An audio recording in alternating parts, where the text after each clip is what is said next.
ఆశ్చర్యం ఏంటంటే రాజస్థాన్ నుంచి ఒక పెద్ద లారీ మీద వేసుకుని ఇక్కడ దాకా తీసుకొచ్చిన తర్వాత ట్రాలీలో అదే వేసి ఇక్కడ దాకా పైకి నిజానికి రావాలంటే ఈ టర్నింగ్స్లో 27 అడుగుల మూర్తిని దానికి ముందు వెనక ట్రాలీ అది ఎలా తిరుగుతుంది అనేది మన వాళ్ళకైతే చాలా పెద్ద కన్ఫ్యూజన్గా ఉండే. కానీ ఏ శ్రమ లేకుండా ఆ డ్రైవర్స్ ఇద్దరూ పైకి తీసుకొచ్చారండి. పైకి వచ్చేసిన తర్వాత మా మధుస్వామి ఏమయ్యా క్యా నామా ఆప్కా రామ్ అన్నాడు. వాడితో పాటు ఇంకొక అసిస్టెంట్ వచ్చాయండి. అరే తుమారా నామ్ క్యా హై? లక్ష్మణ్.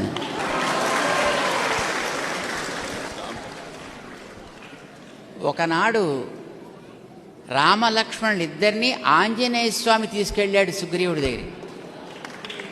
కానీ ఈ ఆంజనేయ స్వామిని రామలక్ష్మణులు ఇద్దరూ తీసుకొచ్చారు ఇక్కడే.